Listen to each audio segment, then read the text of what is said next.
We were talking about how we're infinite, how we're manifesting everything that we're experiencing, how unconscious or consciously all of our experience is being manifested. And we're the magicians. We're the ones giving power to whatever it is that we're manifesting in the first place. And then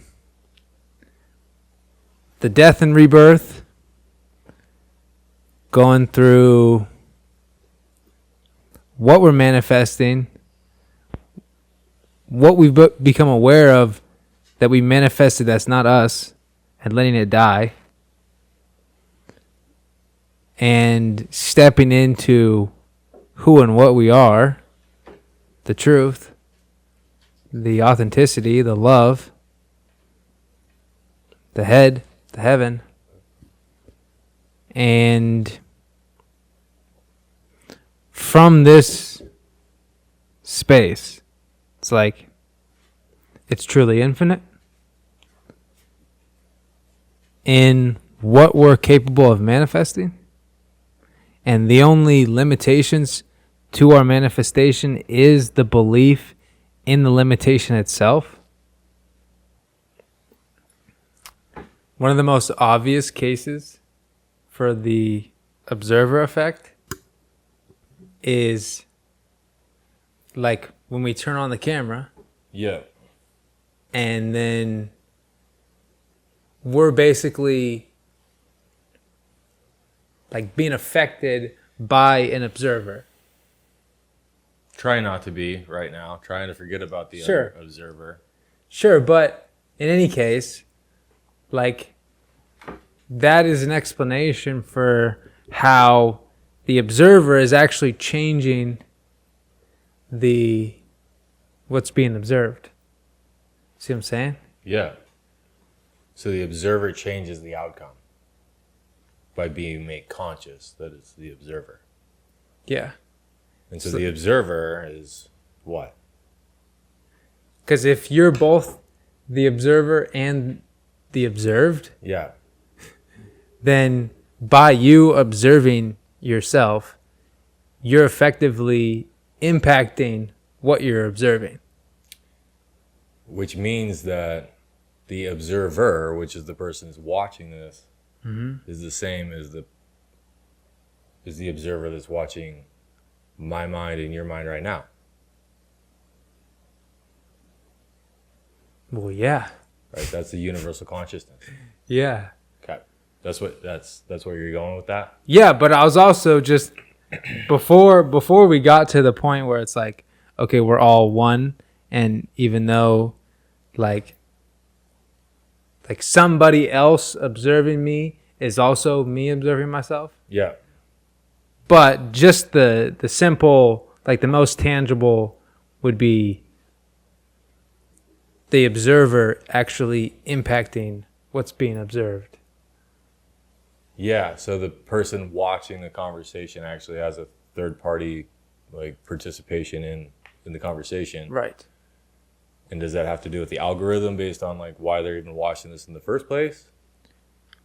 I mean, to the extent that like we're all connected and how the synchronicity could flow, somebody could be in a state of mind that's going to watch this Yeah. and impact what we say now. See what I'm saying? Impact it like the actual content, or impacted based off of the kind of energy that they're in when they see this? Like their energy could be sent through time and be hitting us at this moment, which is actually what impacts how we're having a conversation, and what we say or the energy of this conversation could come from somebody watching at any point in time as the observer of what's taking place here. Cool. Like, I agree. Yeah. Yep. And then the synchronicity is like how we're all moving in coherence. So then that energy being sent coherently and us coherently listening is like the symbiotic relationship of everybody serving each other in their authenticity, and then that alignment just aligns everybody's gifts to be able to serve each other in abundance. Yeah. Like, you know how Bashar says, do what's most exciting and then have no insistence on the outcome, and then you'll see the synchronicities unfold because you're in alignment. Right. Then everybody else that's in alignment is there synchronistically because it's like they're all in coherence. And All marching to the beat of the same drum. right. That's a hive mind. Yeah, but like a hive mind, like the Greys, because Different hive. yeah, but then it's like they're a different race, Right. and Bashar refers to himself as we, Right. but like we're still humans, like we're still individuals. So I don't actually think that we're a hive mind, Okay. because I think we're all like telepathically connected, but I don't know if it's going to be to the same extent that the Greys are like one, in a sense that like there's nothing. Well, I don't know. Is there going to be anything that we don't communicate with each other? Or is this state of consciousness going to be like an open book? Well, I think that the way that kind of what we were talking about earlier about the unblocking the different chakras and things like that, when you get up through overcoming the scarcity and then the desire part, the lower aspects of yourself, when you get up into the higher consciousness, like past the solar plexus, when it comes to your truth, we communicate that way, and truth stands on its own. It doesn't need to be defended, right? Mm-hmm. So like Jesus didn't try to stick up for himself at any point in the Gospels. Did he try to like get defensive and like stand up for himself? Mm-hmm. He just offered himself innocently, right? Mm-hmm. In that story, we do the same thing through the fool's journey, right? And when we get up through, after we overcome the desires of the lower consciousness and get into overcoming the grief that we have, which blocks us from unconditional love, we can speak our truth. And once we speak our truth, then we can multiply like crazy. It's like wildfire. I believe that is the fire. When John the Baptist told Jesus, I baptize by water, which is the Spirit. Mm-hmm. You'll baptize by fire and the Spirit. And so once we unlock this superpower that we have here to get that out, it comes like wildfire. But you have to unlock the lies. And the most important thing to take away from like the lies is like the lies that we tell ourselves. Those are the most important lies. Mm-hmm. And that's why Jesus says that he's more concerned about the things that come out of our mouths that defile us than the things that go into our mouths. Mm-hmm. So then we're speaking truth as like that's the only thing that's coming out of our mouths when we're resonating at that frequency. So another word for truth is the word. And another word for the word is the logos, which is really the meaning, right? The logos is like the picture. It's like the Last Supper picture. It's got Jesus and the 12 disciples. It's got a bunch of stuff in the background. It's a whole picture, right? Mm-hmm. And so in the beginning there was the Word, and the Word was God, and the Word is God. And God saw the Word as good, and that was the creative force behind everything. Mm-hmm. And Jesus embodied the Word and made the Word made flesh. So he was the embodiment of the Word, which is the maximum optimal potential, or the realm of limitless possibilities, which is the imagination. Mm-hmm. So in the beginning, let's just do some wordplay. In the beginning was the imagination. The imagination was God. The imagination is God. And Jesus made the imagination flesh. Mm-hmm.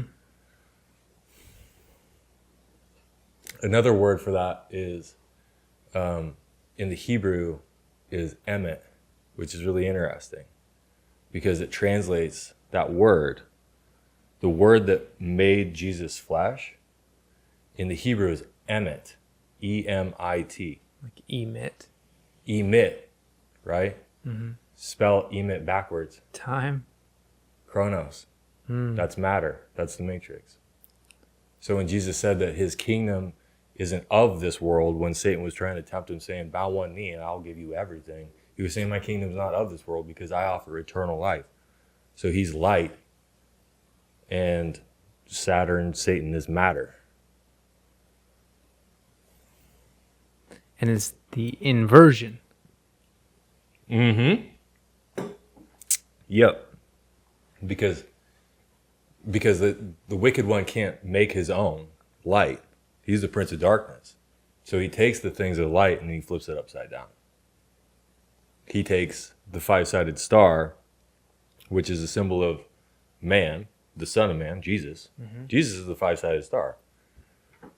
2 hands, 2 feet, and a head. The head is the spirit aspect. That's the number 5. And it takes it and flips it upside down, just like any other corporate logo that we're exposed to all the time. Our subconscious is constantly exposed to those types of things. They just take it and they invert it and flip it upside down. So then a Christian or somebody that's like not privy to the way black magic and magic works, they're like, oh, well, that's evil, that's the occult, stay away from that. That's Satan, that's Lucifer. They don't understand Satan isn't Lucifer. They're 2 different people. And that Jesus' dad isn't the narcissistic, judgmental God of the Old Testament. He's the eternal light. So the judgmental God of the Old Testament, Chronos, time, is Saturn, which is Satan. Which is the inversion of emitting. Yep. Okay. And then... That's echoed in mythology too. So yeah, to visualize it, if you know the story of Star Wars, you look at like Luke Skywalker. Luke is Lucius. One of the Gospels of the Old Testament was named after Lucifer, Lux, Lucky, Lucifer, Light Bearer. Mm-hmm. And so people have a big problem with like the way like the Statue of Liberty. They're like, that's Satan. It's not Satan. Satan is Saturn, the god of the matrix, the architect, the false god that says he's jealous and there will be no other gods before me. He's the one that kicked us out of the garden for wanting to be enlightened by eating the tree of the knowledge of good and evil, right? Mm-hmm. Lucifer is totally different set of qualities. Lucifer is the bright morning star, or Jesus is the bright morning star, which is the sun. Lucifer is the morning star, which is the messenger. So Lucifer is the Venus coming up, letting the world know we're about to see the rising of the sun, which is the resurrection of Jesus. And so that's a hell of a rabbit hole to go down, right? That Lucifer is actually not Satan. Lucifer is just another aspect of Jesus. Mm-hmm. And Lucifer is also like, if that aspect, like look at the Statue of Liberty, It's man and woman. It's got masculine feet. It's got an Adam's apple. It's got a pretty face, right? It's dressed like a woman, but then it's wearing a crown of stars. And it's bearing a torch, which is a symbol of enlightenment. So that's just easy to say that the fruit of the knowledge of the tree of good and evil is Lucifer, and who came to Adam and Eve to expose or to tempt them to do that. He said, if you eat of this fruit, you'll become like gods. And then they did it, and they suffered childbearing and terrible things and limitation and lack and all the things that you and I have come down as fallen angels to experience. Mm-hmm. But what's the end result of that? Eternal life.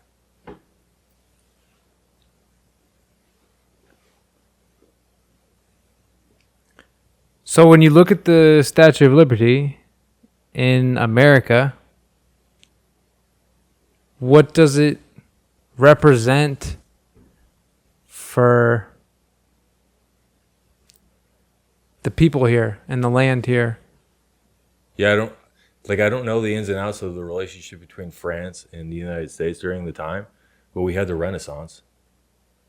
Yeah, like all of the great thinkers that came about like 500 years ago, all of a sudden when Enlightenment came on scene, and you had a lot of great thinkers. I don't know like the time frames and stuff, but everybody from Michelangelo to all of these different enlightened people that wrote these crazy books. They had a huge interest in like angelology, demonology, and they started studying all the books that supposedly came from like Solomon, because I don't know if there was like a release or like a relinquish of certain books from the Library of Alexandria that supposedly like burnt down, but I think it was actually just like absorbed by the Roman government and stuck in the basement of the Vatican.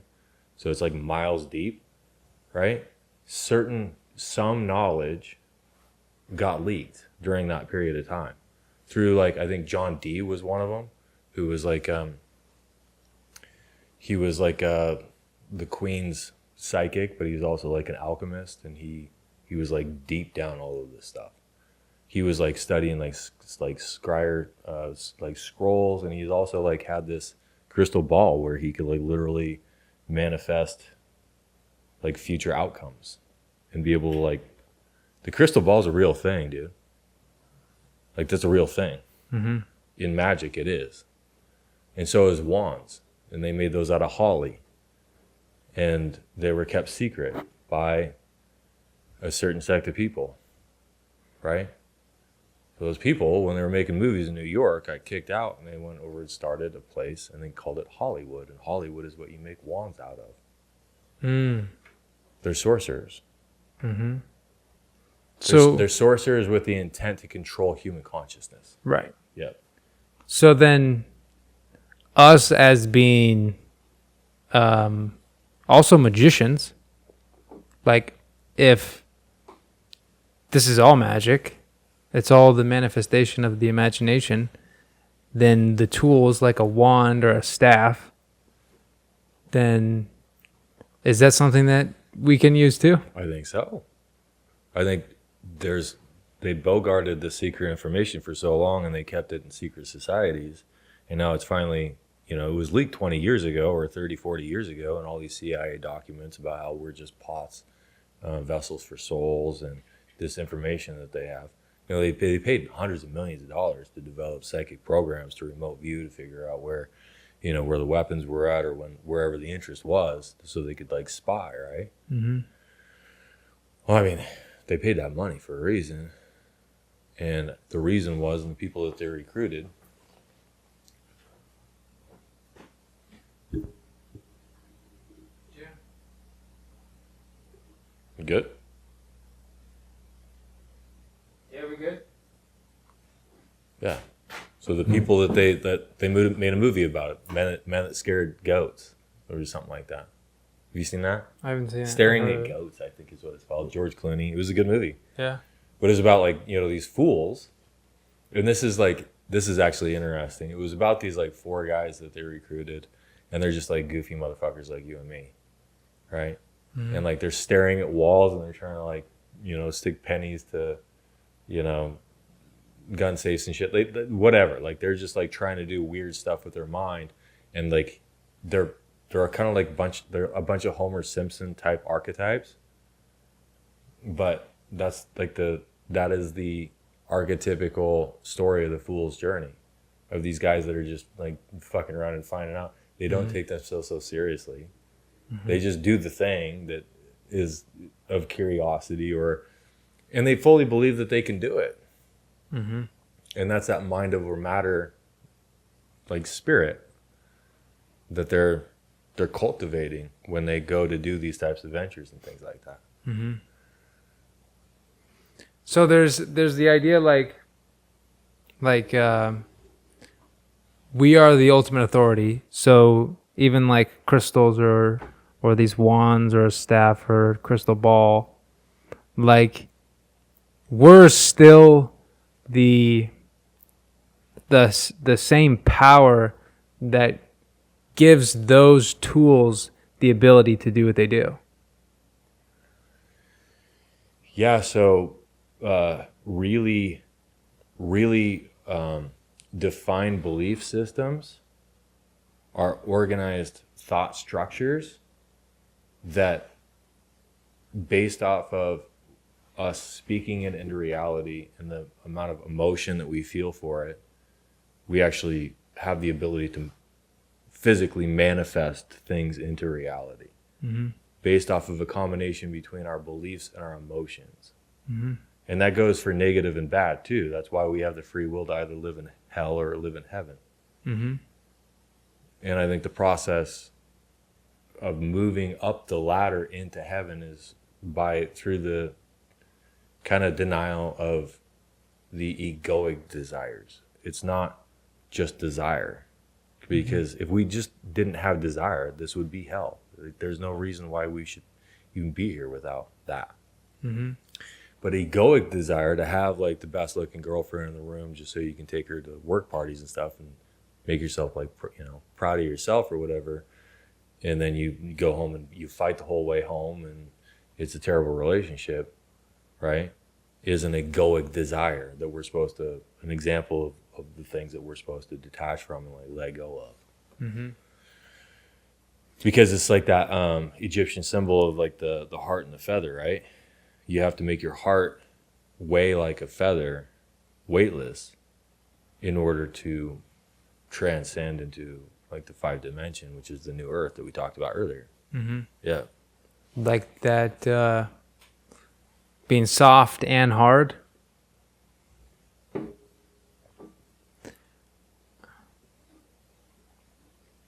Masculine and feminine, merging the shadow self with the most proudest parts of yourself, because most people live their lives just in this, okay, well, fake it till you make it, and like, I'm good at this, that, and the other, so that means I should do this job or whatever, and we get talked into this stuff when we're 18, 20 years old through these aptitude tests and stuff like that. In reality, does it excite you? Does it excite you to become a CPA because you're good at math? Right? Some people it might, For a season. Yeah. Until you have the dark night of your soul and you're like, oh my God, everything that I thought I was cut out to be is making me miserable and it's totally empty. Yeah. And then it's like, okay, what if that was a mirror to the fact that I'm actually not as good at math as I thought I was going to be, or I'm the best at math ever, and then get shown the fact that you're the least artistic person in the room too, and then you have a whole totally other side of yourself that's unexplored, that is like, how do I take this, this rational logic, black and white side of myself and create something that excites me and actually like emotionally moves me. And for a lot of people like that are so stuck on the left with the math thing, is these sacred geometries. They're QR codes for the soul. You sit down and you just like go through and you hand make a mandala, hand make a lotus, You know, like go through sacred geometries, learn about like what a Metatron's cube is, right? Learn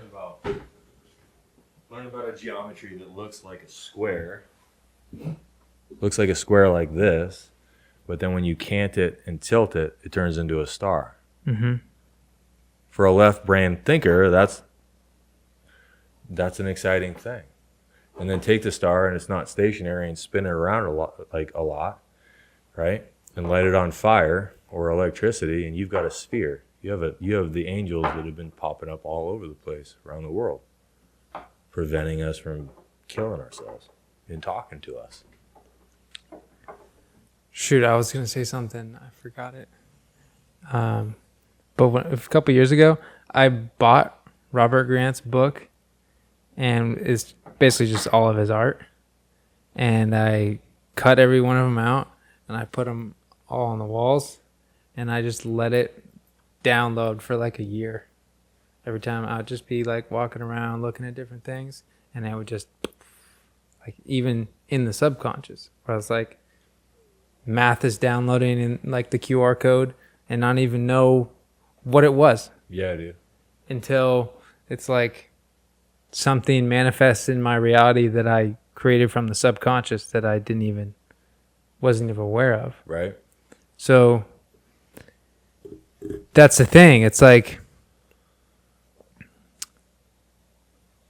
if everything is 100% what I manifested, like everything that I'm experiencing is the act of manifestation. Which is the product of your thoughts, which are your beliefs, and your emotions, which is basically how positive and your excited spectrum. So it's like, how excited are you and what are your beliefs? Yeah, but they could also be negative.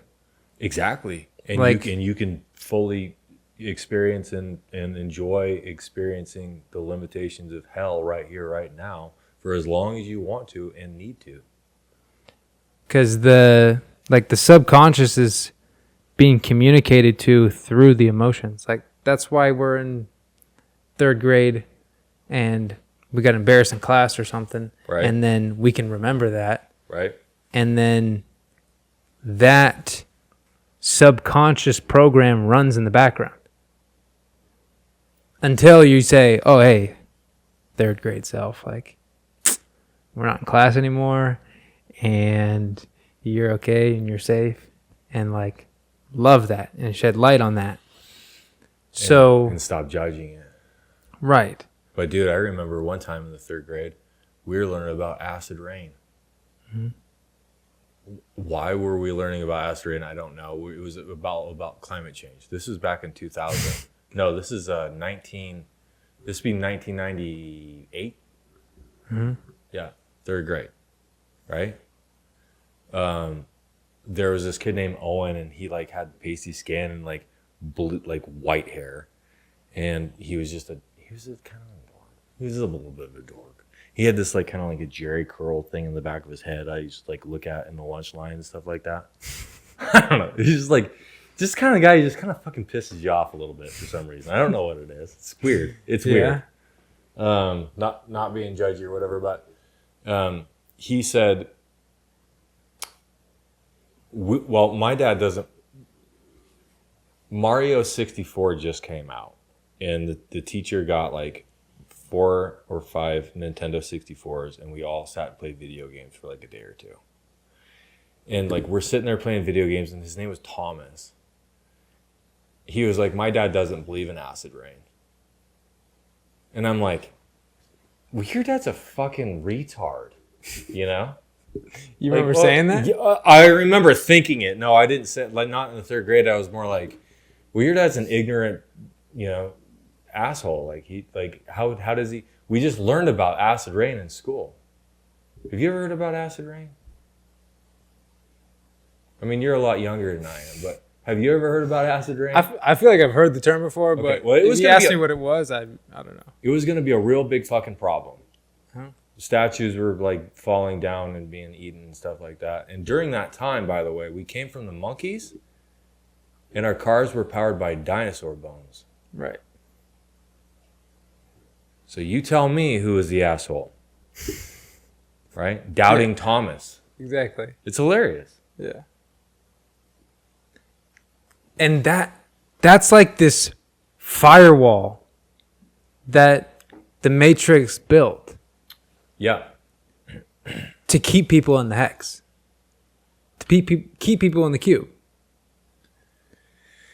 Yeah. Like, those are programs that have been fed to us from culture, ancestors, traumas, freaking the television.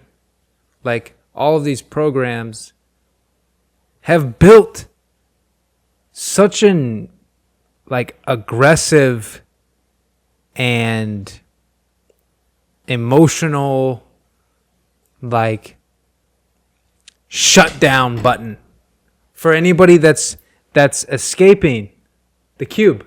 And it's like all of these programs have tricked everybody to point their fingers and say, hey, stay in the cube, stay in the cube, stay in the cube. However that actually looks, it should be like you're telling somebody, oh, well, we're not on a fucking globe. Yeah, stay in your lane, stay in your cube, mind know your role, do the speed limit, do all those things. That comes from the education system. Yeah. That's like, raise your hand to speak. Don't question authority. We tell you when to go to the bathroom, when you can eat. Yeah. And then you move into corporate culture and it's all about culture compliance. It's all about, well, you're out of compliance. You sold this employee, you signed your name and blood on this employee handbook. Therefore, this is the most meaningful legal document that they can get you to sign, to say that if you step out, if you wander out of your lane, then we can fire you. If you say the wrong thing, which is counter to the things that you were taught and conditioned to think, that you're just gonna like, we'll legally be able to just like get rid of you, and that's it. When I was in 8th grade, I had to go to the bathroom, and the teacher said, "No, you got to wait because somebody else is in the bathroom." So I sat down, and then as I'm sitting down, I'm like, I'm fighting this shit. And I'm like, no, I'm not fighting this shit anymore. So I get up, I'm like, no, I gotta go. And as I'm walking out, like I'm closing the door to the bathroom, I shit myself at school in my new khakis. I can remember that. I shit my khakis too, dude. It's okay. And no, but I was like that is just, I'm glad that happened to me because I was like, I thought it was pretty funny. Like my friends thought it was funny because I was texting them. I was like, yo, get my stuff from the classroom. I just shit myself. And my mom came and picked me up. I just dipped out of there. But like, that's the primest example for why I, from that point forward, was like, fuck this. Well, and they had the power over that version of your older mind, your older operating system, to cause you to literally hold it long enough there you have to shit yourself, dude. I was like, how did that even happen? Yeah. How did I believe in something so deeply that I was willing to shit myself for it? Like, glad that happened, but yeah. My mom was upset. Yeah. But then it makes you wonder, like, how many of our parents and grandparents and great-grandparents subscribed to a system where it was compliance. And if you step out of line, you're going to burn for eternity in hell. If you step out of line, you're going to be cast out of the village and put in the hills. So, like, a lot of people don't, like, Christians, when they hear the word pagan, they hear about, they think Satanist or whatever, evil person, right? But pagan literally just means hillbilly. All it means is the person that was cast out of the village for not buying the shit that the church was selling. Mm-hmm. That's all it is. They didn't subscribe to the government because the church was the government for the last 2,000 years. Right? And they still are. So pagan, words like heretic, and words like occult, and words like apocalypse have all been taken and made completely derogatory and have limited our consciousness. And literally an example of how, like the magic sorcery, we spell words. And words are swords, right? They cut, they dissect, right? So but we're not going to be a victim to that. Like we're not going to play a victim to that. We're going to rise above and say, hey, look, I sought higher meaning, right? Seek ye first the kingdom of God, and then all the other things will be added to you. And in order to get to that place, you have to really come to a spot, and there's I think 4 ways to do it. But you have to literally die to yourself in order to get to a point where you're not afraid anymore, because you've experienced hell on earth for long enough that you need a more nuanced and more deeper understanding. That was one of the questions I was thinking, because even the person that their most exciting thing to do would be to become a CPA and do people's freaking taxes. Right. So that person is obviously going to experience an ego death and like, oh, this isn't actually me. This isn't actually what I want to do. Or maybe like it was, but like they come to a greater realization of who and what they are. So this death and rebirth, like, don't you think that no matter what you choose, like no matter who you think you are or what you become or what you do, isn't there always the inevitable death of that identity that you build? No matter what it is? I believe, yeah, but whatever identity you build, whether or not it's based off of the process of building it just through pure heart-centered desire or based through egoic desire. Right. So that's an important delineation where a lot of people in this like enlightenment space, they say, they'll even brag or like virtue signal, and they'll claim like, I've come to a place where I don't desire. Okay, well, if you came to a place where you don't desire, then there's no reason to be here, right? You could ask that person, well, okay, why are you doing this Zoom call? Or why are you talking to these people? Or why are you trying to help anybody? If you don't desire to help them, then just, basically rot on a mountaintop somewhere, wherever you want to go, right? But egoic desire motivates a person to do a lot of other things that aren't on their highest path. Like, dump their wife of 30 years to get the girl that they want to, take to their friend group to impress a bunch of people or whatever it is. You know what I mean? I see the clear distinction between like a destructive desire and a constructive desire. Yeah. But at some point it's like even the constructive desire that's still building an identity based in ego. The constructive desire? Mm-hmm. It depends on what you're intending to construct. Are you intending to construct a mega church that's, crowded with other people that want to, it's like a pyramid scheme that they all want to become millionaires and billionaires, and it's just like typical, like there was a reason why Amway attracted Christians, evangelicals. There's a reason for that. Because the same people that were evangelicals wanted to get into selling fruit juice or vitamins or whatever it is, or makeup. They were attracted because Christianity attracts narcissists. And it also attracts people that are passionate. They're salespeople. The modern day Christianity, or at least the brand of Christianity, earlier 2000s, attracted a lot of people that wanted to be charismatic. And so they thought, well, the highest version of myself is somebody that's so charismatic that they do the things that I tell them to do because I've influenced them because I'm such a good witness. Right? Mm-hmm. My dad was like, he said, when I was in high school and stuff, he was like, don't chew in front of other people. That's a bad witness. It's like, hold on a second. What if I want to fucking chew? Like, what if the people that I'm hanging out with want to hang out with me and not some guy that's like trying to be a fucking better version of himself? Mm-hmm. And so that takes you back to like Yoda, right? Yoda said, there is no trying. There is only doing.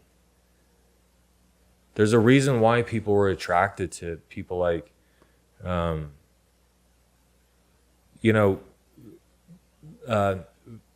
flawed human beings, alcoholics. Comedy has taken a huge left turn and becoming like super popular. Kill Tony. It's a 1 minute opportunity for somebody to step on stage and do a comedy bit, but if they're not authentic and they're fake, Kill Tony. Tony's going to light them on fire and wipe them with his ass. Right? Mm-hmm. So it's like, I said that funny, wipe. So it's a fun and entertaining show to watch because it's like kind of a human experiment. Well, that's the simulation. The simulation is, okay, we're going to take 9 billion pots and we're going to like shake them up really hard and pour them out on the planet, right?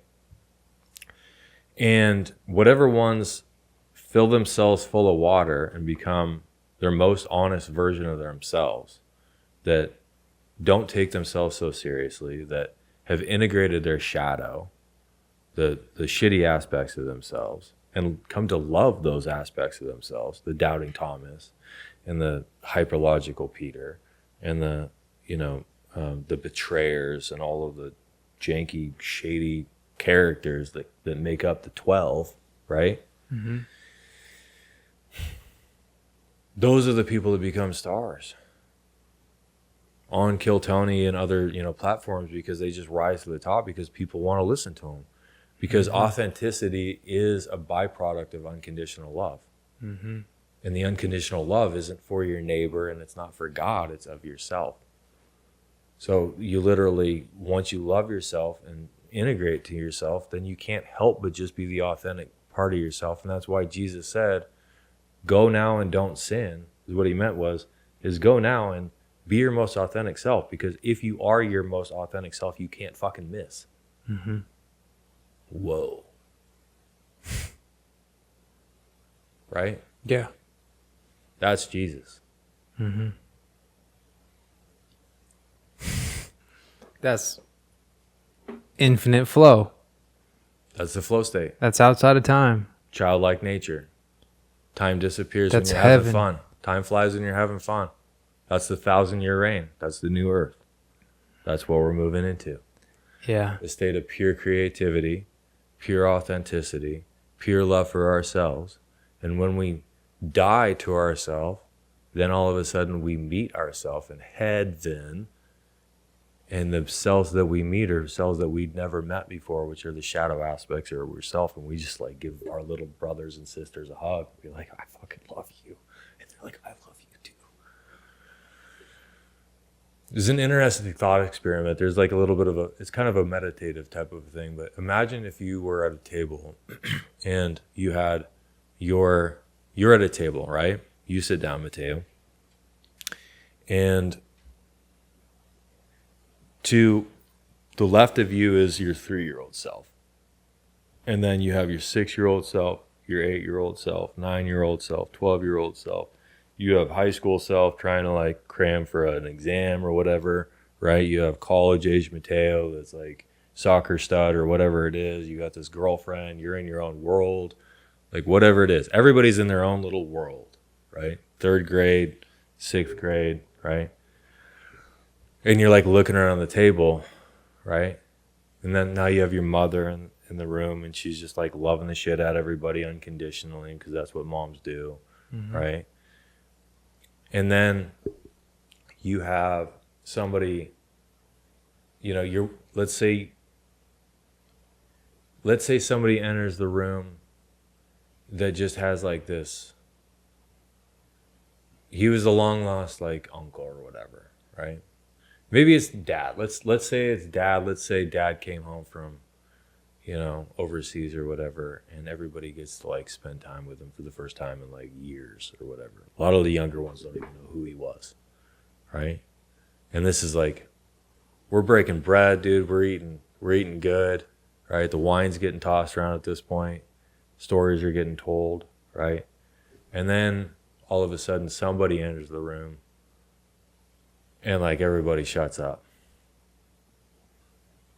And this is the landlord. Like this is the master. Like this is like, let's say great grandpa comes back from the dead and he walks into the room and everybody knows who he is, right? And he sits down, right? And then just shows everybody like how much that he loves them. And everybody just starts vibing again. The wine comes back out. And you're communing with this entity that is like your long lost relative who is like the genesis and the origin of your life and the best story, right? Like for me, it was he was a ship captain. This is like my great grandpa. And there were stories like, everybody has stories, or a lot of people do, about like, our relatives were like dukes or like, important people in like Europe or like England and Ireland and Germany and stuff like that, right? And then all of a sudden, something happens. And I think this event's coming in like on Easter or during this spring that lets the whole table know that is their future self, that they're praising and that they're worshiping and that they're admiring and that they're just like in awe of, as being like the genesis of their whole life. There will be an event that's going to happen soon that's going to show people that's just a future version of them. That's the destination. That's where you're going. You're going to be the one that made all of the life that's sitting at the table. All of the kids sitting at the table, you made that. And they're all looking back at you going, thank you, we love you. And that's the hyperbola. That's the snake eating itself. That's us forgetting and then remembering again, forgetting and remembering again. We're going to remember that it wasn't our parents, grandparents that created us, but we created them with our imagination. Dang.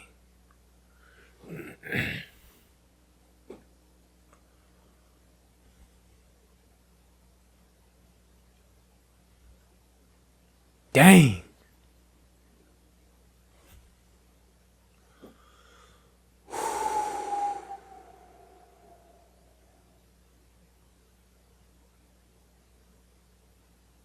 Sounds like a revelation just hit me in the chest. So it's like, what if time moves backwards, like we were talking about earlier? Mm-hmm. What if the Genesis was from the future, right? And the Terminator's actually just as real as the Matrix is and everything else. And then like, I'm from the future, Mm-hmm. right? Mm-hmm. And you're Arnold Schwarzenegger, right? Like, and you're like the coolest, most indestructible dude on the face of the planet. Or you're John Connor, Jesus Christ, JC, and you're witnessing this spirit of benevolent indestructibility, right? I murdered that, but he's gonna come and he's gonna wipe out all of the Agent Smiths, all those fuckers run around in black, Darth Vader and the guy from Terminator and all those guys. They're all agents of Kronos. They're the agents of the Matrix. And that our protector is Arnie. Mm.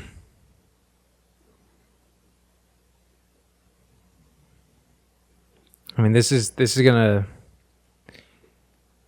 But how do we know the difference between a soulless clone and a human being?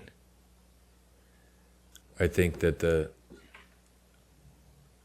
it's most definite that there are soulless clones, but I think that there's a lot less than would make sense.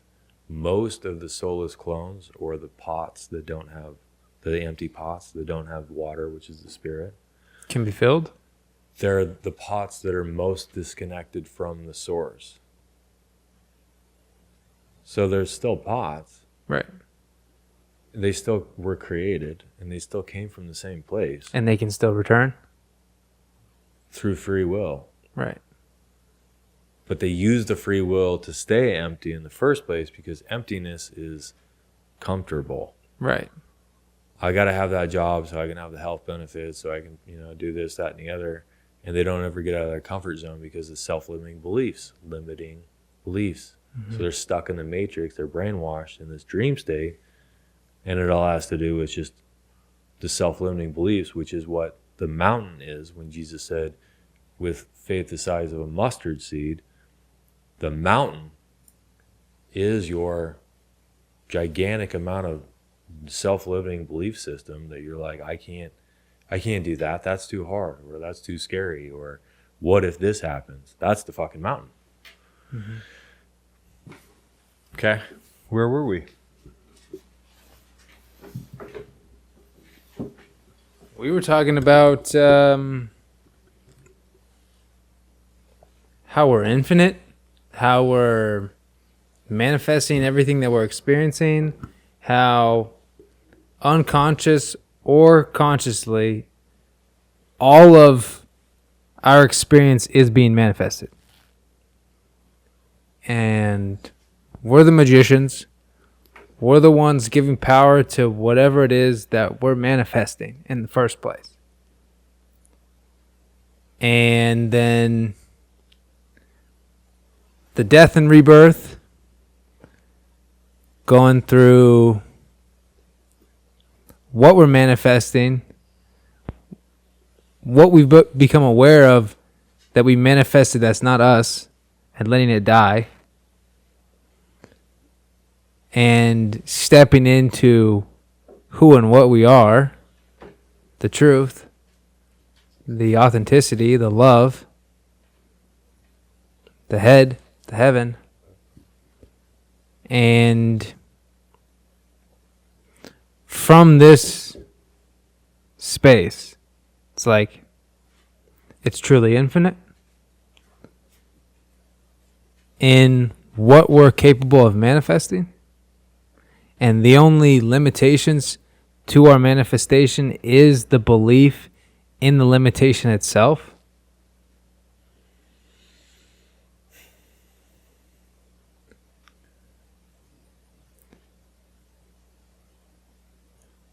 And I mean, the most obvious thing is like, if you're experiencing suffering, like you would never actually consciously choose, yeah, I'm gonna go, like, I guess from your higher mind you did, but from this perspective, it's like, I'm not gonna go choose to break my leg.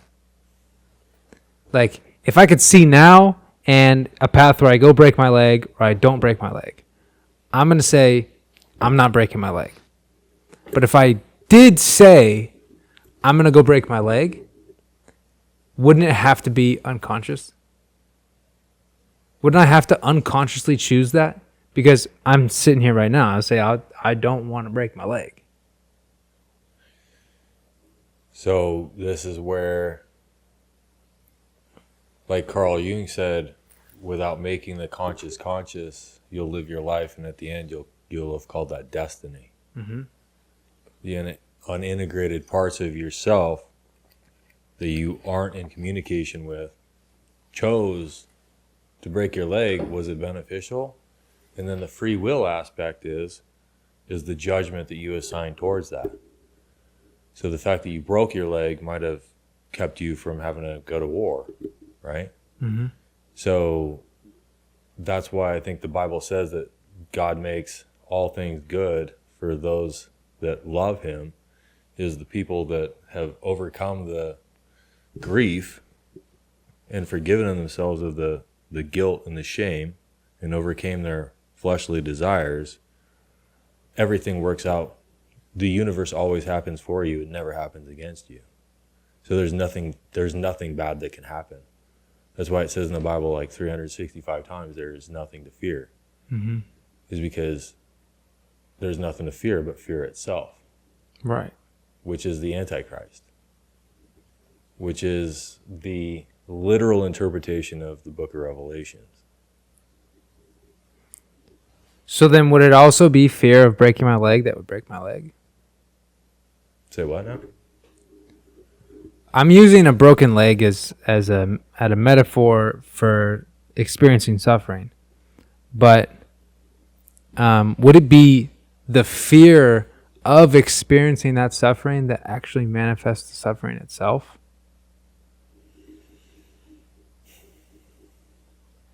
Yeah. What if in the new world we were excited for challenges? We would know that they would come, but instead of being afraid of the situations that caused us to get outside of our comfort, we just knew that it was for whatever reason it was for personal growth. And we just went through life every day like, okay, Lord, what are you trying to teach me? Mm-hmm. What's the lesson here? Mm-hmm. What's the lesson? And the Lord is your higher self saying, I want you to experience lack. I want you to experience grief. I want you to experience betrayal. I want you to experience self-limiting beliefs that get in the way of your unconditional love towards mankind. Mm-hmm. Enough times for you to either wake up to the fact that you are the observer of these things and therefore becoming sovereign to what happens. Life's going to happen no matter what. The storms are always going to come. I mean, we're going into a new earth, right? So like things are going to change, but like I still seen a big storm. So from like an old earth perspective, it's like the storms are coming. We all know it. Collectively, we know the storm is coming. So the power or the free will that we have over that storm, which is the godlike supernatural superpower ability that we have, is to assign the narrative to the storm. Is the storm going to come and wash away the winter and bring new life? Or is the storm just going to come and just wipe your ass out? And you're just going to be a victim to it. Right. That victim mentality is associated with narcissism, which is the God of the Old Testament, which is the Matrix. And that victim mentality is simultaneously the projection of your consciousness that creates the suffering of experiencing that storm. Yes. That is what wiped you out. Yes. But instead of saying, oh man, I just got jacked up by the storm, saying, you know what, the things that I learned from being wiped out in that storm actually make the best story around a campfire. I sunk a boat, right? I got lost when I was hunting. Struck by lightning. I got struck by lightning, dude. Like, whatever it is, that's the worst thing that ever happened to you is the worst thing that ever happened to you. So everybody's blessed with a story. You don't have to go through the stuff that I went through in order to get into enlightenment. And that's the whole point of this conversation. I think what we're trying to do with this podcast is to let people know that before everything comes and takes out your flowers and your horse, right? Your children, your friends, your ambitions, your romantic interest, your job, your self-identity, is to realize that whatever comes is coming for the good of you. To take the cube, right, and turn it into a sphere. To take a stationary carbon material object and turn it into a electrical, vibrating, oscillating sphere, which is an angel, which is like what we are. Mm-hmm. That's the alchemy. That's turning gold into lead. Mm-hmm. That's going from Saturn into Jupiter and the sun. and incorporating Venus, your female and your masculine energies, and becoming one. The one plus the three, Neo plus Trinity equals 4, which is Christ's consciousness. Sovereign observer, the word from the beginning, which was the word. It's your imagination. It's the creator mode. Creativity Is God. Is the mind of God. You can't like really say what God is, but like one of the aspects of God is the realm of all possibility, which is Jesus. He's the optimum sum, the maximum hero in the hero's story, the hero's journey. That's Jesus. I used to always think when people said, don't say the Lord's name in vain, I thought they were speaking of like, don't say Jesus Christ. But recently I realized that that really means like as soon as you define or describe the infinite, then it's no longer the infinite you're describing. And so, you know, the checker square, the Vans that I'm wearing right now, that black and white checkerboard is the symbol for the matrix because it is zeros and ones. What's all computer codes wrote in binary. Mm-hmm. It's in a box or out of the box, but it's still a box. If out of the box is out of the box, then it's still a box. So you have a white box and a black box. That's the yin and the yang mixed together. And then inside the big black yang is the white, right? The feminine and the masculine. And the art is to mix the two together and to walk the middle path and to not become a cold, like schizophrenic after your mushroom experience or your near-death experience or whatever it is, and not be stay a psychopath narcissist that lacks empathy. To have altruism and unconditional love, but with boundaries, versus a narcissist that has only takes for free and creates rules versus boundaries. And that's what Jesus said when he said, I came not to abolish the law, but to fulfill it. He's that altruistic nature versus this God of judges and rules and laws. Mm-hmm. And so just from there, we've had 2,000 years of a certain class of people that have become litigious in how that they like get around these rules and laws. For instance, there's a certain class of people that like hire, you know, somebody that doesn't believe in what they believe in to come and like unscrew the light bulbs in the refrigerators, because igniting a light bulb is like starting a fire in their old book. And so when they open a refrigerator, that's like making a fire, but they can't do that on the day of rest, right? Because they can't create fire, they can't do any work, but they want to get in the refrigerator to eat. They have to hire somebody, next door neighbor that doesn't believe like them, to come over to their house to unscrew the light bulb in the refrigerator. See how that's, and so that's like what Jesus was saying. He says, you wash the outside of your cup, but you don't keep track of what's inside of it. You don't keep track of your spirit. You're worried about your inauthentic status and like how you look on Facebook, but on the inside, you're empty. And then he also said, what is it for a person to gain the world and lose your soul? Mm-hmm. You can have the nicest boats. You can be the president of the United States if you want to. But what is it if you can't transcend and move on to the next realm of evolution?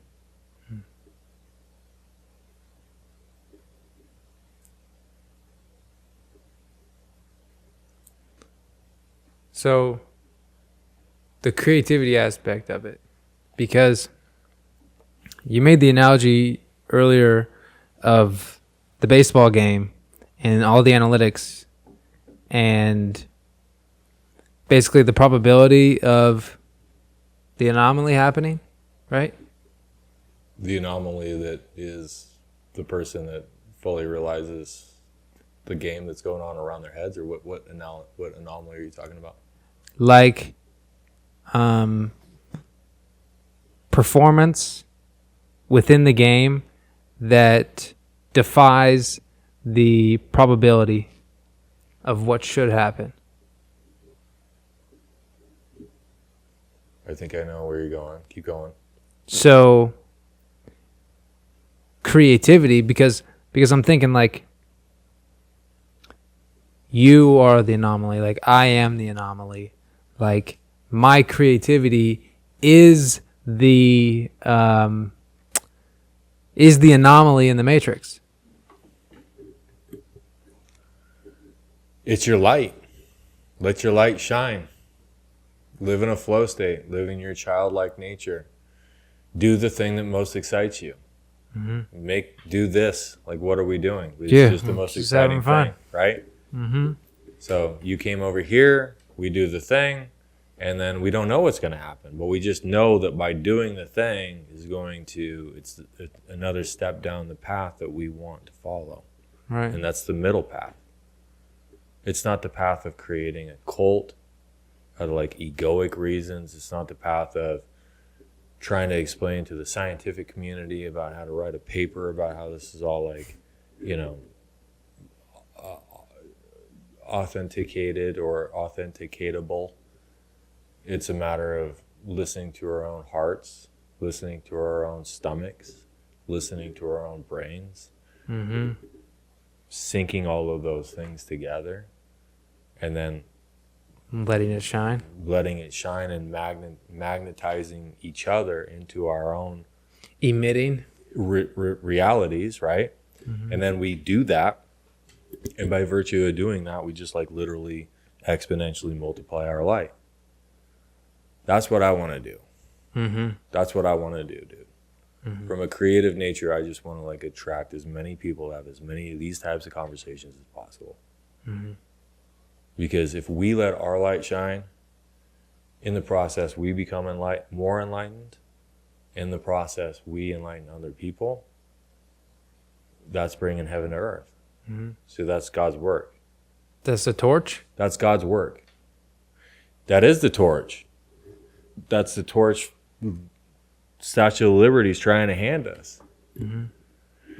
But then we have this other parasitic entity that's inhabited our media and things like that that disallows us to be able to see the full potential of what that light actually looks like. And also, the torch isn't God, because the torch can be blinding. Statue of Liberty is Lucifer. It's not Satan. And Lucifer is not necessarily a negative energy, but it does have a shadow aspect. So when you delineate Satan from Lucifer, you start to look at Lucifer as an Aphrodite. It's Venus. Lucifer is Friday. Jesus is Thursday. Thursday, Freya is the Nordic version of Aphrodite. This is why Valentine's Day is Friday, is the celebration of Friday. It's the romantic nature between a man and a woman. There's a lot of creative energy. There's a lot of romantic beauty that's associated with this.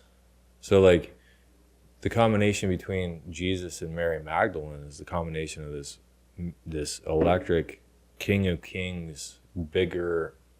Jupiter's like literally 1,000 times bigger than Earth. Can you imagine that?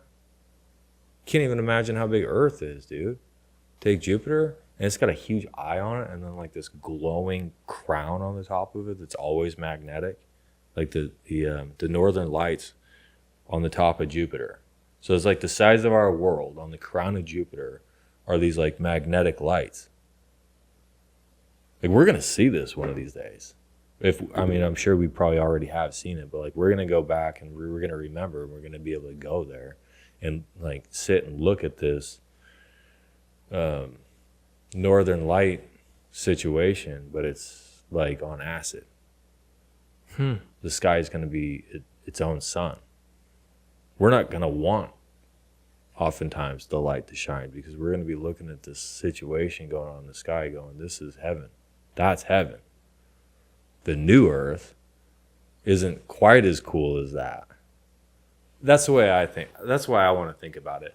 Like this whole new earth thing, like it's still cool as hell. Like, but there's always cooler. But there's gonna be cooler, dude. Yeah, there's gonna be cooler. Like it's not the end all be all. It's just wisdom coming back down. The feminine wisdom, the feminine divine woman, our mom is coming down to basically whip our stepdad's ass. That's what's going to happen, like, soon. Like, soon.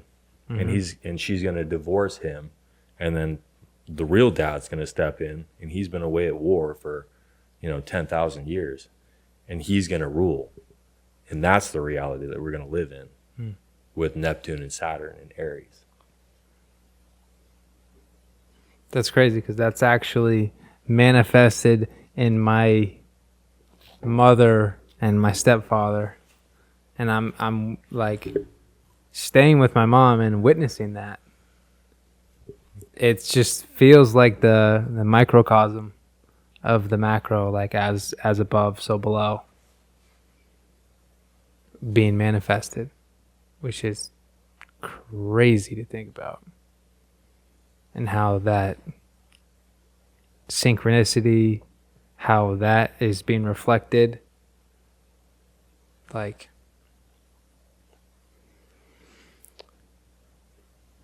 it's pretty cool.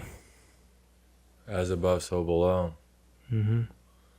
And then you have like these other entities, like we were talking earlier off camera, but like you were saying, you have the planets.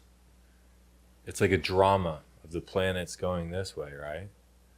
But then also it's like a beautiful symphony, because then you have the way that these planets are affecting with the zodiacs going this way. So it's truly like a huge, gigantic cosmic clock that we live inside of, that we're affected. And then it's like, I'm an aspect of God and you're an aspect of God. I'm a Sagittarius, remind me. Libra. So it's like, we get the chance to live enough different movies, right? Like, your life is a movie, my life is a movie, you're the main character, I'm the main character. Most of the people watching this are not the main character. They're like a background character looking at people like us talking, because they're not fully integrated into their shadow and everything. They're not fully awakened. But then they wake up and they're the real character, right? Mm-hmm. And it shifts the whole, what you frequently see is your frequency. So it shifts the whole Schumann resonance to the entire planet. And the consciousness changes, and two buses depart. One bus is full of narcissistic people that are self-serving, and the other bus that go up to smart cities and have surveillance cameras shoved up their ass. And the other side is, people that go off and decide, I'm going to start a garden and homeschool my kids, and I don't need a hospital, and these vaccines are horse shit, and I want to start a garden and like fish, and maybe I don't want to hunt anymore. Maybe I don't need to hunt anymore. Dude, I used to be a whitetail fanatic. I used to be a whitetail hunter like you wouldn't believe. I don't want to kill them anymore. Partly because the population is really having a hard time right now. But the other part is I just feel bad. I don't want to do it anymore. I'm not over meat eating. Don't get me wrong. Like, I'm definitely not there yet. But like, as far as like going out and spending the money and all of the stuff and going out and like actually hunting, at this point, the bigger the buck I would see, the more I would not want to shoot it.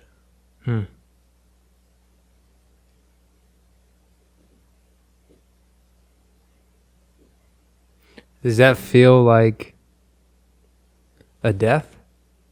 Yeah. To you? Yeah. Mm-hmm.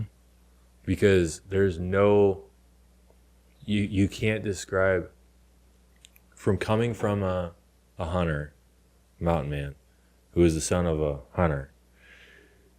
Like, there was a point in my life where all pride and all purpose in my life was focused on killing the biggest buck.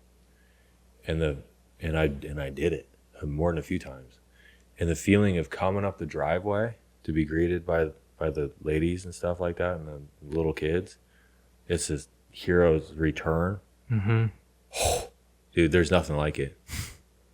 I get the chills just thinking about it. It's the most exciting, it is kind of a little bit like I was supposed an aspect of entering back into heaven. So the delineation between egoic desire and desire in and of itself. There was an ego stroke to come up that driveway. Right. And to have that. But that was an aspect of heaven. Right. So it's like there's a painting, I can't remember who it was done by. I'll have to maybe I'll put the link, or we can put the link in the notes or whatever, but there's a painting where there's heaven and hell. And hell is there's a lot of suffering, a lot of really dark, grotesque stuff. But then there's a lot of sex and eating, feasting, drinking. And then up top at heaven, so there's an evil and a fun side. And then at heaven, it's a really boring side.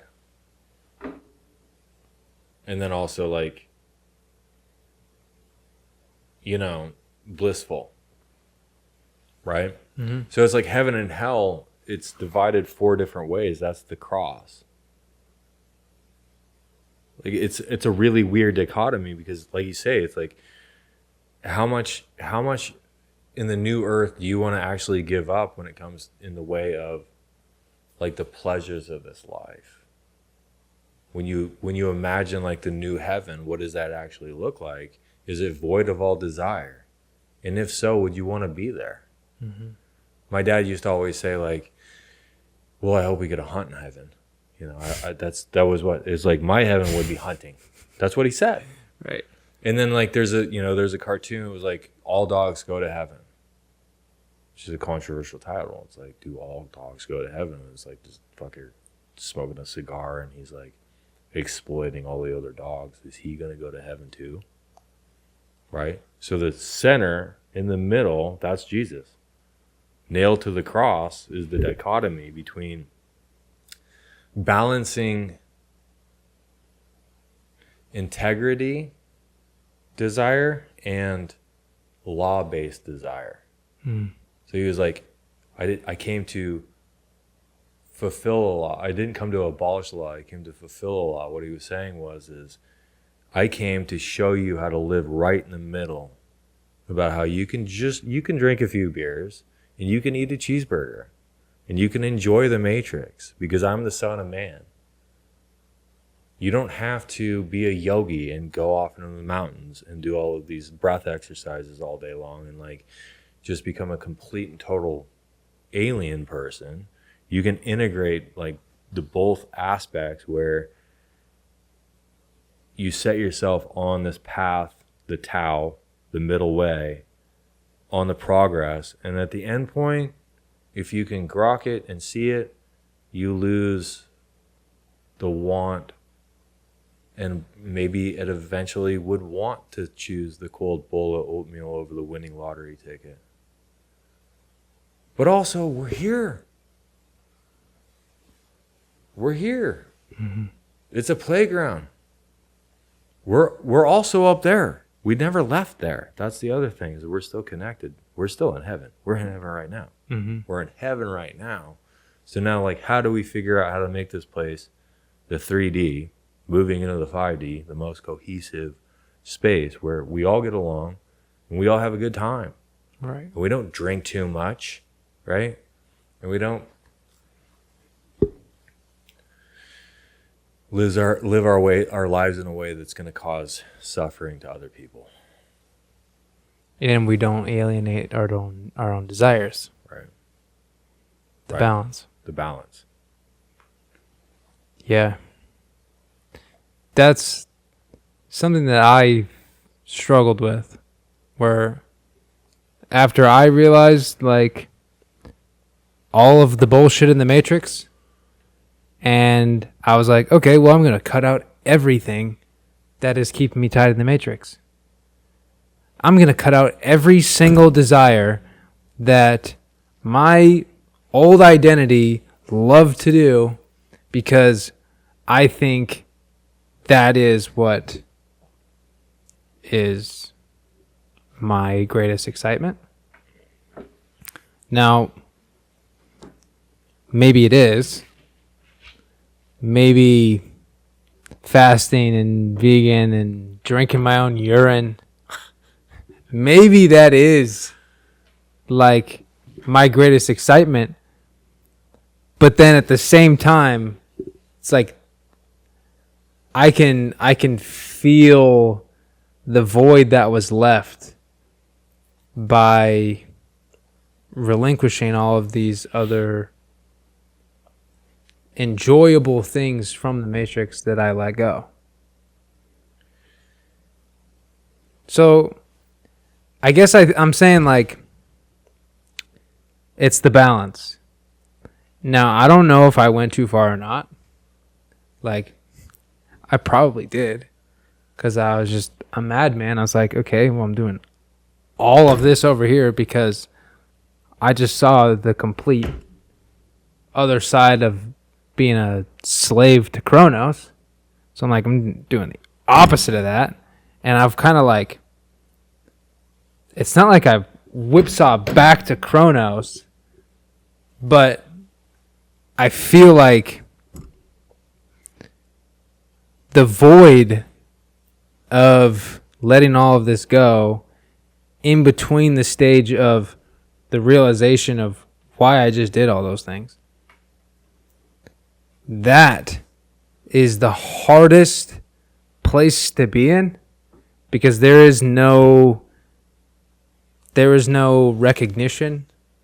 There's no materialization of all of the sacrifice.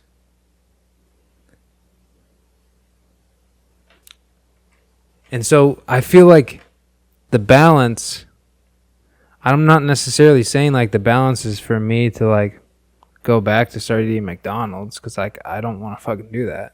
Mm-mm. But Don't do that. But there's got to be a balance for where like I can start feeling the same joy that I was feeling like from achieving something, even if it was that egoic desire. Like to that, give yourself a sense that you've taken a step forward. Because the way you described it of like walking up with the big kill and like that being as something that's stroking the ego, but also one of the greatest feelings ever. Like that being an aspect of heaven. So I can remember like playing soccer or getting with a girl or things like that were the greatest feeling ever, but desires for the ego, and that being an aspect of heaven, but also stepping into this new reality.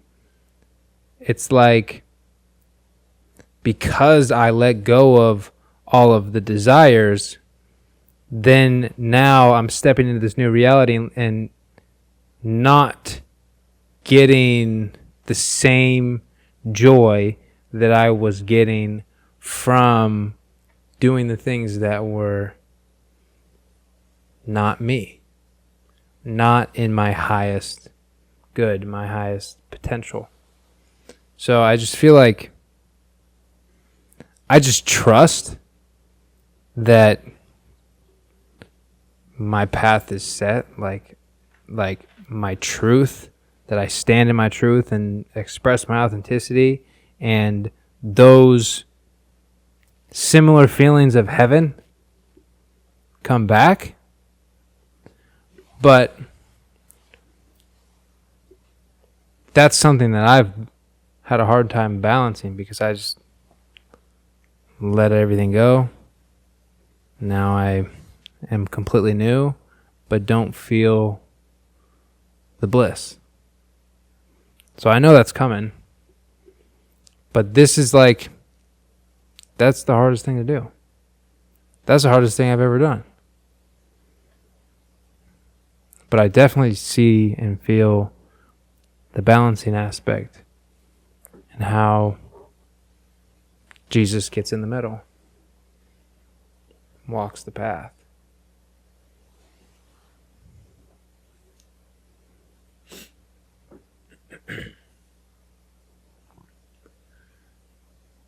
Yeah, I think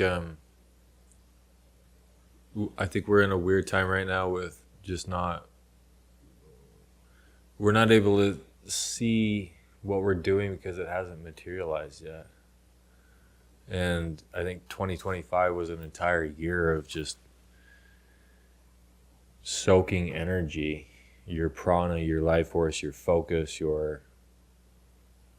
and if you put it into the right things, you detach from the things that aren't serving you any longer, and like had the courage to let those things go. Mm-hmm. with the not the faith, but the knowing that whatever comes into reality to replace that is so much more serving to your higher purpose. Mm-hmm. If you did the work, then that will become manifest. The fruits of that will become manifest in this year. Mm-hmm. But if you kind of were too scared to let go of those things, that they'll still be taken from you this year. But it's gonna look more like a bad acid trip. It's And hold back what's coming. Yes. Yeah. I think temporarily though, like I don't think we get the free will in this, dude. I think that we actually, for the ones that at least have a little in the pot, right? The pots that have a little soul, the pots that are full still of a little spirit, they're gonna be filled up. And that's God's grace. That's the mercy seat. That's the mercy seat. And what's to come when you get filled up is this, it's going to feel like excitement. And it's going to be overwhelming. I'm good with that. Yeah. It's going to be overwhelming love here on earth. And then it's going to be a lot of people that are just going to want to do everything that they possibly can to share that with other people. And that's, I think, where we're at right now. Mm-hmm. Yeah. I'm good with that. Me too. Mm-hmm.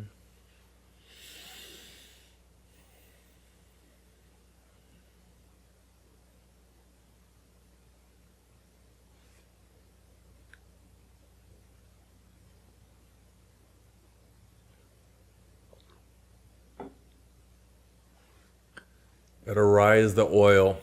And there's like a lot of biohacking. There's a lot. Our brains get filled with a lot of this kind of like, how do we manipulate reality? How do we manifest what we want? How do we, increase our stem cells by 1,000% by fasting? And should I put butter in my coffee and like not eat till 4 o'clock in the afternoon and all of these things? And we've been exposed to these things since like 2013 or so.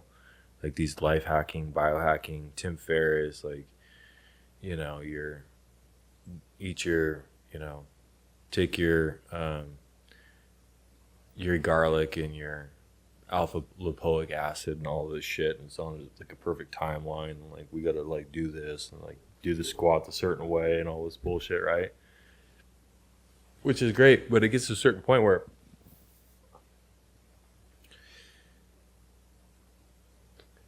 when you step into the most honest version of yourself, it really just doesn't matter, because like whatever you do, you're going to do, which is like the most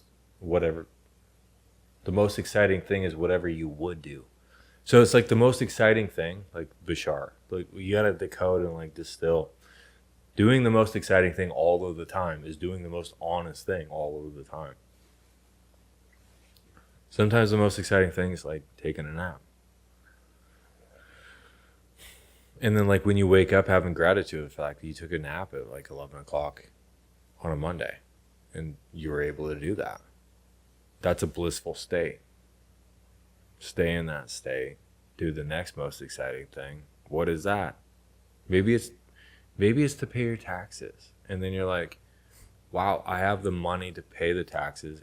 Also, I made the money last year in order to like cause me to have to pay the taxes. Right? So like that's like that Bathor, like the Olympic spirit of Jupiter.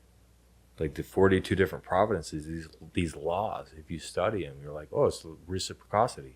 It's the same law as when like the three people, the three talents or whatever from the Bible, where it's like one was given, they were all three given the same amount. One buried it, one blew it, and one like spent it on, friends that might benefit them, or not necessarily like egoically like benefits them, but like spend it on things that was like present-minded, childlike flow nature. That one became a millionaire, and the other two just became poor. They just lost it because they like stored it up and they didn't shine their light. Right.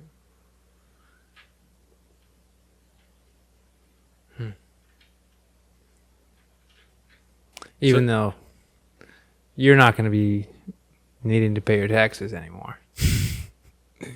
Maybe this is the last time it's the most exciting thing to do, but yeah. I'm going down a path to, well, for me, but also to educate people on how to get out of that. Yeah.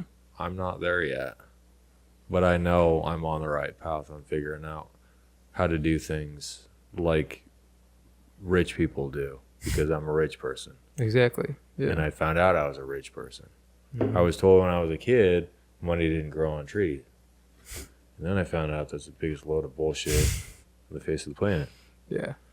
Because if you just be, then you are. I am that I am. And that creativity, what's most exciting in every moment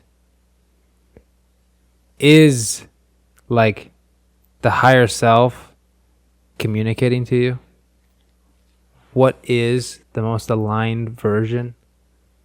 Like the higher self being the superposition version that just explored all of the potential exciting things that you could have done and then said, this is most exciting. Like listening to that intuition and then aligning with that. Like, I feel like that's what I've done.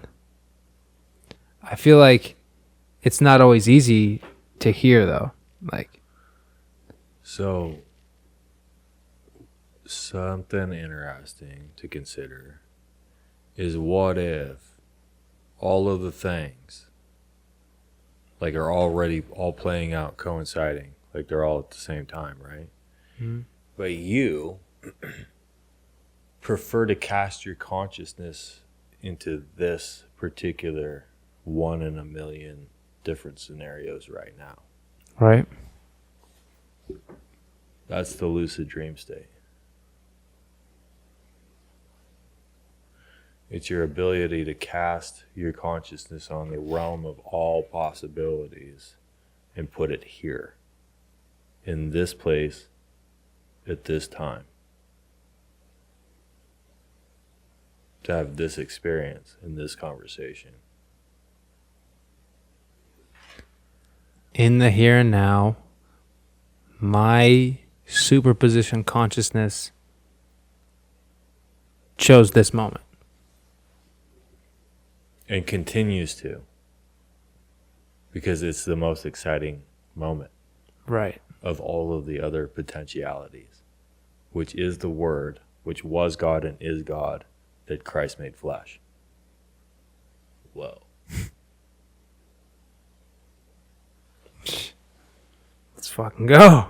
That's the eternal now. That's eternal life. Yeah.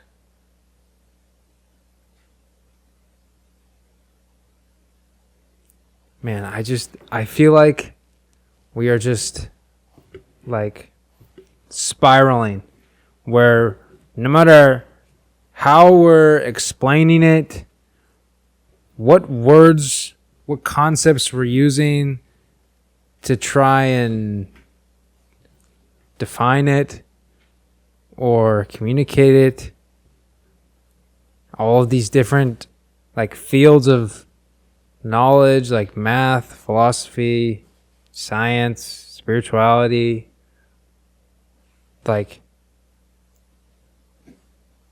it's all saying the same thing.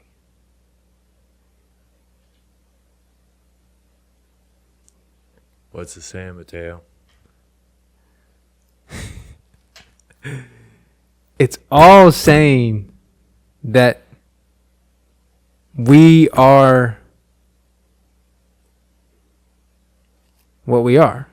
That I am that I am. That I am one with the infinite. That we are all one with the infinite. That we are all unlimited. Manifesting exactly what we wish to experience in every moment. And to really just sit back and enjoy the show, because that's literally why you came here to do. That's what you came here to experience, is the show.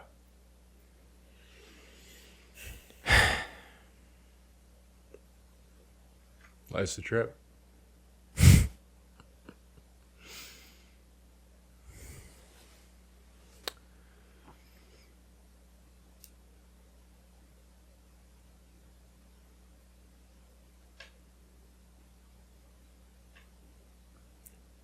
Jesus drives an Astro van. My doobie spoken Jesus. It's all about perspective. It's just your glimpse as the observer for the eyes of one particular lens that's multiplied by 9 billion times all of the other ones that lived out throughout history. We're a speck of sand in the ocean of time.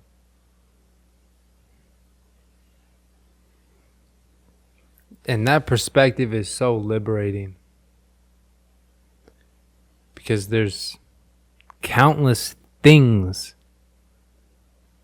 that can feel like they're more significant than they are, that will distract me from simply just enjoying the show.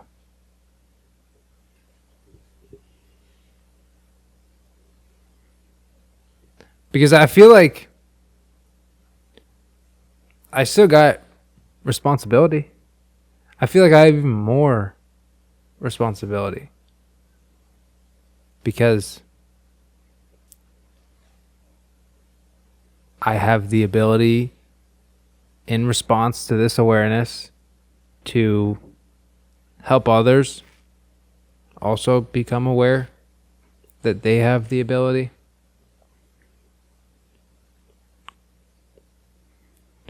But at the same time, it's like there's so many things, tasks, or what I think that I need to do that are holding me in, like the Matrix, holding me in this distraction from being. Doing versus being.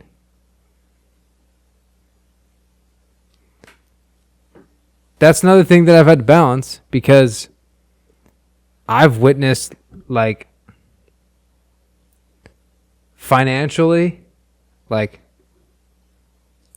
from the perspective of matter affecting matter, where I thought I was matter, and I thought the more that I do, the more that I can accumulate.